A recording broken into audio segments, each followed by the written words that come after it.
Doctor साहब, सबसे पहले आपका नाम जानना चाहेंगे और विशेष आज आपने जो लीवर ट्रांसप्लांट किया है, क्या विशेषता है, कितनी जटिल थी, इसके बारे में जानिए। मैं डॉक्टर पुनीत सिंगला हूँ। मैं director and head liver transplant team Marengo Asia hospital Faridabad में हूँ। हम लोग यहाँ पे पिछले 1 साल से लीवर ट्रांसप्लांट कर रहे हैं। बहुत सारे कम्प्लेक्स केसेस के लीवर ट्रांसप्लांट किए हैं, एडल्ट्स के, बच्चों के ट्रांसप्लांट हमेशा चैलेंजिंग रहते हैं। ये जो 2 बच्चे आज आपको हम रूबरू करा रहे हैं, ये 2 बच्चे ऐसे ही लीवर बीमारी के साथ ग्रसित थे जिनको हमने लीवर ट्रांसप्लांट किया है। एक बड़ी टीम जिसमें कि बहुत सारे doctors, ICU team, OT staff, वो सब रहते हैं। टीम मैनेजर्स हो गए, उसके बाद टीम है जो इनको हैंडल करती है और गाइड करती है। इन पेशेंट्स को लीवर की बीमारी थी, लीवर बीमारी के साथ इनका इवैल्यूएशन किया और उस इवैल्यूएशन के दौरान हमने पाया कि इनको लीवर ट्रांसप्लांट की ज़रूरत है। फैमिली को काउंसिल किया, फैमिली ने समझा कि हाँ, इनको लीवर ट्रांसप्लांट चाहिए और उन फैमिली आगे बढ़ी डोनेशन के लिए। उनमें से उनकी पेरेंट्स ने लीवर का एक पार्ट डोनेट किया।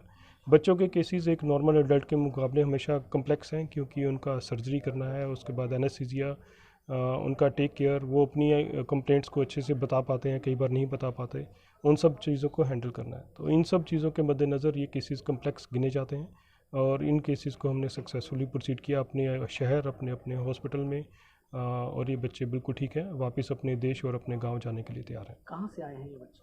तो इनमें से एक बच्चा तुर्कमेनिस्तान से और एक बच्चा किर्गिस्तान से है, जो कि वहाँ पे लीवर की बीमारी से काफ़ी देर से ग्रसित थे और इंडिया में आके उन्होंने अपना इलाज कराया। तो जिस तरह से अभी प्रेस वार्ता में बात हुई कि बड़े तो अवेयर होते हैं लीवर की बीमारियों से, लेकिन बच्चों के अंदर ये जो होती है, किस तरह से अवेयर? बच्चों में सबसे इम्पोर्टेंट है पहले बीमारी को आइडेंटिफाई करना, बीमारी का कारण क्या है, उस बीमारी के कारण को ढूंढ के फिर उसके लिए उसका उचित इलाज करना, साथ में उनको अवेयर कराना। ये दोनों बच्चे थोड़े बड़े थे, तकरीबन 10 साल के आसपास के हैं, तो वो लोग समझ पाते हैं कि क्या बीमारी थी, क्या तकलीफ़ है, फिर भी कुछ ना कुछ वो बता पाए। तो उसके लिए एक टीम रहती है, अप्रोप्रिएट प्रोटोकॉल्स को फॉलो करते हैं, जो कि उनको टाइम से काउंसिल करती है, इंटरप्रेटर के साथ, फैसिलिटेटर के साथ, जो कि उनको गाइड करते हैं उनकी अपनी लैंग्वेज में। उनकी फैमिली को अप्रोप्रिएटली गाइड किया जाता है ऑपरेशन से पहले और ऑपरेशन के बाद, कि उनको किस तरह की प्रिकॉशंस लेनी है और आगे किस तरह की लाइफ जीनी है। जिस तरह से एक बार बात हो रही थी अफोर्डेबल की, तो पहले बहुत महंगा हुआ करता था, हालांकि अभी भी है बहुत कॉस्टली, लेकिन अफोर्डेबल है, उसके बारे में। जब हमने ट्रांसप्लांट शुरू किया था तकरीबन 15 या 16 साल पहले, उस टाइम पे काफ़ी बड़ी कॉस्ट मानी जाती थी, 20 लाख के आसपास।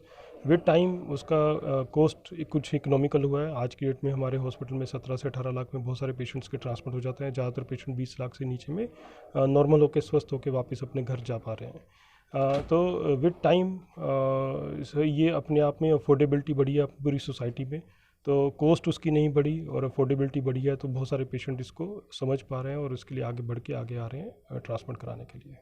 सर, क्या संदेश देना चाहेंगे लास्ट में? मैं कहना चाहूँगा कि बच्चों की किसी भी तरह की कंप्लेंट को इग्नोर नहीं करें, उनको एक बार इवैल्यूएट कराएं, देखें, और उन टेस्ट में जो भी उनकी रिक्वायरमेंट है उसके हिसाब से उनका इलाज किया जाए।